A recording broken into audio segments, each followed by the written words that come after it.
여호수아가 가나안 땅에서 여리고성을 정복할 때 하나님의 은혜, 하나님의 개입, 하나님의 승리를 경험했습니다. 그런데 훨씬 더 작은 그냥 3,000명만 보내서 싸워도 이길 것 같았던 아이성에서는 실패를 경험했습니다. 아이성의 실패는 하나님의 개입, 하나님이 이스라엘 도우시는 도우심이 끊어졌을 때 일어난 것입니다. 하나님의 도움이 없어도 우리 군대도 많고 적은 작은 성인데 이길 수 있어야 되는데, 그것은 일반 전쟁이나 일반 세상에서는 그렇게 되는데 하나님의 영적인 전투는 그렇지 않다는 걸 보여준 겁니다. 하나님의 영적인 전투는 너무 사소해 보이고 작아 보이는 대적이라도 하나님과 함께하고 하나님의 능력이 함께할 때만 이길 수 있는 겁니다. 그래서 예수님도 마지막 약속이 세상 끝날까지 내가 너희와 항상 함께 하겠다, 그런 말입니다. 세상의 선생님들은 내가 더 이상 가르칠 것이 없으니까 하산해라, 이제 너 혼자서 너의 능력으로 그렇게 하면 된다, 그렇게 하는 겁니다. 목회자들도 평생 이것을 경험하면서 합니다. 어떤 때는 그 설교하러 나가면서 너무 마음에 부담이 되고, 도대체 오늘 저녁에 내가 어떻게 말씀을 전가할 수 있을까, 오늘 새벽에 어떻게 할 수 있을까, 그런 두려움 가운데 갔는데 하나님께서 뜻밖의 회중 가운데 큰 은혜를 임하게 하시고 목사로 하여금 놀라게 하시고 그런 경우도 있습니다. 반대로는 그의 경험이나 경력이나 지식이나 그런 걸 가지고 이 정도 모임에서 내가 얼마든지 은혜를 끼칠 수 있겠다고 생각하는데 하나님이 목사를 부끄럽게 하시고 회중들에게 전혀 설교가 들리지 않고 그런 수도 있습니다. 그런 것을 수도 없이 반복하다 보면 어느 순간에 이게 내가 아니고 하나님이 나와 함께 하셔서 하나님이 나를 쓰실 때만 하나님의 역사가 있구나 하는 걸 깨닫게 됩니다. 여리고성의 싸움과 아이성 싸움에서의 경험을 통해서 여호수아와 이스라엘 백성들은 우리는 하나님이 시키는 대로 해야 살고 하나님께서 함께 하지 않으면 우리는 망하는구나 하는 것을 배웠어야 했습니다. 여리고성과 아이성을 정복하고 나니까 이스라엘 백성들에게 그 들어온 지역은 가나안 땅 가운데 있는 지역에 있는 땅 영토가 들어오기 시작했습니다. 특별히 세겜 골짜기가 이스라엘의 관할에 들어왔는데 그 세겜 골짜기는 에발산과 그리심산이 있는 곳입니다. 그리고 에발산과 그리심산은 하나님의 종 모세를 통해서 너희가 약속의 땅에 들어가거든 어떻게 하나님의 율법을 선포하고 해라 했던 곳입니다. 거기서 하나님의 율법은 두 가지가 있는데 하나는 그 말씀대로 살면 복을 받는 축복의 말씀이 있고 또 하나는 그 말씀대로 살지 아니하면 하나님에게 형벌과 저주를 받는 말씀이 있습니다. 우리가 신상 필벌이라 하죠. 잘한 것은 반드시 상을 주고 잘못한 것은 벌을 주어야만 제대로 사람들이 하고 돌아간다는 것입니다. 우리가 오늘날 정치나 지도자들에 대해서 불만이 있는 거 뭡니까? 잘못한 것을 제대로 벌하지 아니하고 잘한 것을 제대로 칭찬하지 아니하고 그 기준이 왔다 갔다 하면 우리는 마음이 상하고 이렇게 해서 어떻게 하겠는가? 성실하고 열심히 한 사람은 반드시 상을 받고 게으름을 부리거나 남을 속이거나 그렇게 한 사람은 벌을 받는 그런 제도와 시스템이 좋은 것입니다. 하나님께서는 이스라엘 백성들에게 하나님께서는 상 주시는 하나님이시지만 또한 벌 주시는 하나님이신 것을 말합니다. 언약을 따라서 우리가 바로 살면 하나님께서는 우리에게 복을 주실 것입니다. 그러나 우리가 언약을 거부하고 자기 멋대로 살면 더 이상 하나님의 은혜는 없고 거기는 엄숙한 형벌만이 있는 것입니다. 그래서 에발산만 아니고 그리심산만이 아니고 에발산이 항상 있는 것입니다. 하나님은 우리가 그리심산에서 선포한 축복의 말씀대로 살기를 기대하지만 그러나 에발산에서 선포한 저주의 말씀대로 사는 자에게는 형벌이 있습니다. 이스라엘 백성들은 조금 전에 아이성에서 아이성 전투가 아간의 죄로 말미암은 형벌인 것을 경험하고 있었습니다. 그래서 이 그리심산과 에발산의 축복과 저주는 더욱 심각하게 들렸을 것이라고 생각이 됩니다. 여호수아가 제단을 샀는데 에발산에서 제단을 샀습니다. 아니 그리심산도 있는데 굳이 에발산에서 제단을 산 이유는 무엇입니까? 그것은 그리심산의 축복은 우리가 받으면 좋고 안 받아도 괜찮지만 에발산의 저주와 심판은 우리가 그 심판에 놓이게 될 때 그간의 모든 축복이 무색하리만큼 끝나는 겁니다. 우리가 잘 먹어 잘 살아도 지옥 가면 그것이 무슨 유익이 있겠습니까? 하나님의 형벌과 저주하에 들어가는 순간에 우리가 가지는 아무것도 의미가 없습니다. 애굽의 바로는 제국의 황제로서 모든 부귀영화를 누렸지만 하나님께서 그를 치시니까 그 모든 부귀영화는 아무것도 아니고 애굽의 정권이 무너지게 되는 그런 일이 있었던 것을 기억합니다. 그래서 우리 하나님 앞에 할 때 먼저는 우리의 죄와 우리의 허물에 관한 하나님의 형벌이 훨씬 더 두려운 것입니다. 이사야가 하나님 만났을 때 그는 아이고 하나님 위대하신 분이군요, 크신 분이군요, 전 하나님께 복 좀 받았으면 좋겠습니다, 그런 말이 나오기 전에 내가 망하게 되었구나, 화로다 나여 망하게 되었도다, 난 하나님 앞에 설 수 없는 자이구나, 하나님의 거룩하심을 볼 때 나 같은 자는 죽어 마땅하구나, 그런 고백이 먼저 나오게 됩니다. 그래서 에레미야는 메시아의 사역에 관해서 그는 무너뜨리고 다시 세우시는 분이라. 우리 하나님 앞에 가면 우리는 우리 자신이 얼마나 나약하고 무너질 수밖에 없는 존재인 것을 깨닫습니다. 하나님께서는 우리를 무너뜨리고 세우시는 분입니다. 그래서 여호수아는 에발산에서, 하나님의 저주가 선포된 에발산에서 먼저 자신들의 허물과 죄를 생각하면서 하나님께 제단을 샀습니다. 제단은 죄인이 하나님께 나아가는 방법입니다. 우리는 그냥 아무렇지도 않은 척하면서 하나님께 나아가서 교제의 손을 내밀 수 있는 존재가 아닙니다. 우리의 손은 루추하고 더럽습니다. 우리는 죄인입니다. 그래서 제단을 쌓고 하나님께 나아가는 것입니다. 믿음의 사람 아브라함은 가는 곳마다 제단을 쌓았던 사람입니다. 그것은 하나님과 우리의 교제를 회복하는 의미가 있습니다. 어떤 제단을 쌓았느냐? 이렇게 되어 있습니다. 에발산에서 한 제단을 쌓았으니 여호와의 종 모세가 이스라엘 자손에게 명령한 것과 모세 율법책에 기록한 대로 쇠 연장으로 다듬지 아니한 새 돌로 만든 제단이라. 여기 철 연장, 쇠로 만든 연장으로 다듬으면 쉽죠. 돌로 제단을 쌓으니까 끌과 정으로, 망치로 돌을 다듬는 것이 쉬운 방법입니다. 그런데 그렇게 하지 않고 자연 그대로의 방식으로, 다시 말하면 인공이 가미되지 않았다는 뜻입니다. 사람이 어떤 노력이나 수고로 제단을 만들 수가 없습니다. 그 제단은 하나님께로부터 온 것이고, 그래서 사람이 따듬지 아니하고 그렇게 제단을 세웁니다. 그것은 하나님의 방식대로 제단을 세운다는 것이죠. 제사 드리면서도 내가 마음에 들어하는 방식으로 그렇게 하는 분이 있습니다. 그저께 금요일 새벽에 우리 교회에서 한국 복음주의 협의회가 있었는데 제가 강의를 두 분이 강의했는데 두 번째 강의하신 분이 이승구 교수라고 합신의 석좌 교수로 있는 아주 한국의 교회학에서는 꼽히는 분입니다. 그분이 말하기를 오늘날의 예배에 있어서 예배가 전 세계 모든 예배가 그냥 하나의 경향성으로 유행을 따라서 간다, 그렇게 말했습니다.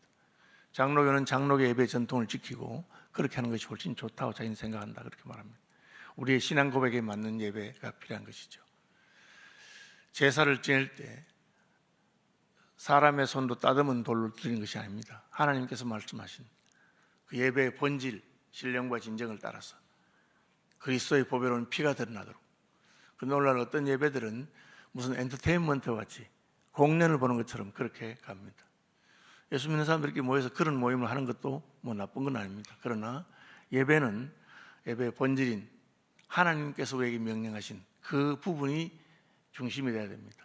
제단을 쌓을 때는 새 연장으로 다듬는 것이 아니라 자연석 그대로 만듭니다. 우리가 여호와께 번제물과 화목제물을 그 위에 드렸다.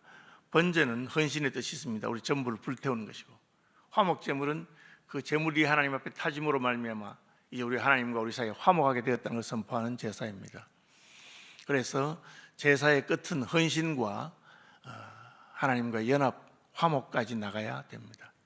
예배를 드리고 난 다음에 여전히 주님과 여러분 사이에 서먹서먹한 것이 있으면 안 됩니다.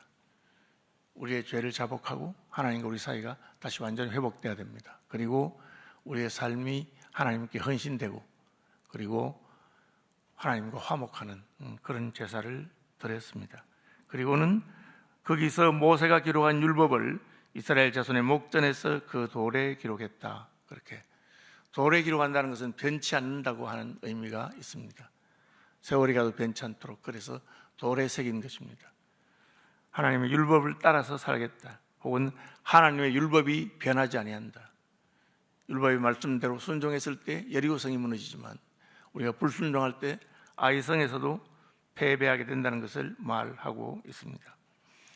온 이스라엘과 그 장로들과 관리들과 재판장들과 본토인뿐 아니라 이방인까지 여호와의 언약궤를 맨 레위 사람 제사장들 앞에서 궤의 좌우에 서되 절반은 그리심산 앞에 절반은 에발산 앞에 섰으니, 이게 지금 하나님의 율법의 효능이 특별한 사람에게만 미치지 아니하고 보편적이라고 하는 것을 보여줍니다. 누구라도 하나님의 율법 앞에서는 면책 특권을 가진 사람이 없습니다. 나는 수고하고 충성했으니, 나는 목사이니 하나님이 좀 봐주겠다가 없습니다. 하나님의 율법 앞에서는 우리는 다 그 의미하심 앞에 그 축복과 저주를 그대로 맞아야 됩니다. 하나님의 저주의 말씀 앞에 그대로 서야 되고 축복의 말씀 앞에 그대로 서야 됩니다. 그래서 우리는 예수 그리스도의 보배로운 피를 가지지 아니하고는 하나님 앞에 나아갈 수가 없습니다. 우리는 예배할 때마다 예수 그리스도의 보배로운 피를 의지하고 그렇게 하나님께 나갈 수밖에 없는 것입니다. 우리는 그 의미한 말씀 앞에 형벌받아 마땅한 자이기 때문에 그렇습니다. 반반에 있어서 전에 여호와의 종 모세가 이스라엘 백성에게 축복하라고 명령한 대로 합니다. 하나님 말씀 앞에 서는 것이 축복이라고 말합니다. 저주의 말씀도 있는데요, 저주의 말씀을 선포하는 것도 축복입니다. 우리가 그렇게 살면 망한다고 듣는 것이 축복입니다. 여러분에게 그 말씀을 해주는 사람이 없다면 여러분은 안 좋은 자리에 있는 겁니다. 김옥길 교수죠. 김동길 교수의 누나였던 김옥길 교수가 이화여대 총장을 하다가 사표를 냈습니다. 왜 냈냐 하니까 요즘에는 아무도 나에게 싫은 소리를 하는 사람이 없다. 전부 다 딸랑딸랑하고 그냥 지당하신 말씀입니다. 총장이 잘합니다. 그렇게만 한다. 그래서 내가 총장직에서 떠날 때가 되는가 보다. 대단한 사람이죠. 대단한 사람입니다. 평생을 결혼도 하지 않고 교육에 바쳤는데 총장 자리까지 갔는데 그걸 깨닫게 되는 것. 여러분, 목사가 여러분에게 꾸지람하는 말, 혼내는 말 할 때 감사한 줄 알아야 됩니다. 나이가 들면 부모님이 내게 혼내주는 말하고 잔소리하는 것을 들었던 그 시절이 행복했던 시절이라고 하는 것을 깨닫게 됩니다. 그러니까 저주의 말씀도 축복인 줄 알아야 됩니다. 너 그럼 망한다, 너 그럼 죽는다, 그렇게 하지 말아라. 그런 사람이 없어지는 것은 슬픈 것입니다. 나이가 들면 점점 그런 사람이 없어져요. 그런데 그렇게 말할 수 있는 배우자나 가족이나 친구가 있다는 것은 너무 귀한 것이고, 교회에 가서 젊은 교역자에게 설교를 통해서 꾸지람 듣는 것도 좋은 것이라고 생각해야 됩니다. 축복과 저주의 말씀을 다 낭독했습니다. 모세가 명령한 것은 여호수아가 이스라엘 온 회중과 여자들과 아이들과 그들 중에 동행하는 거류민들 앞에서 낭독하지 않은 말이 하나도 없었다. 그 말은 모든 말씀을 다 우리가 지켜야 한다는 것이고, 여호수아의 위대함은 어디 있느냐? 그는 모세가 시키는 것을 그대로 했습니다. 여호수아서를 시작하면서 지난주에 제가 모세에 비하면 여호수아가 부족한 점이 많은 사람이라고 했습니다. 그러나 그럼에도 불구하고 하나님이 여호수아를 사용하시고 여호수아를 통해서 가나안 땅을 정복한 것은 그가 모세의 어깨 위에 서 있기 때문에 그렇습니다. 앞서간 사람들의 가르침을 그대로 받아들이고 그것을 그대로 실천할 때 우리는 거기서 한 걸음 더 나아갈 수 있습니다. 여자가 낳은 자 중에 세례요한보다 큰 자가 없다고 그랬습니다. 왜? 세례요한은 구약의 마지막 선지자이기 때문에 그렇습니다. 그러나 천국에서는 지극히 작은 자라도 요한보다 더 크다. 왜?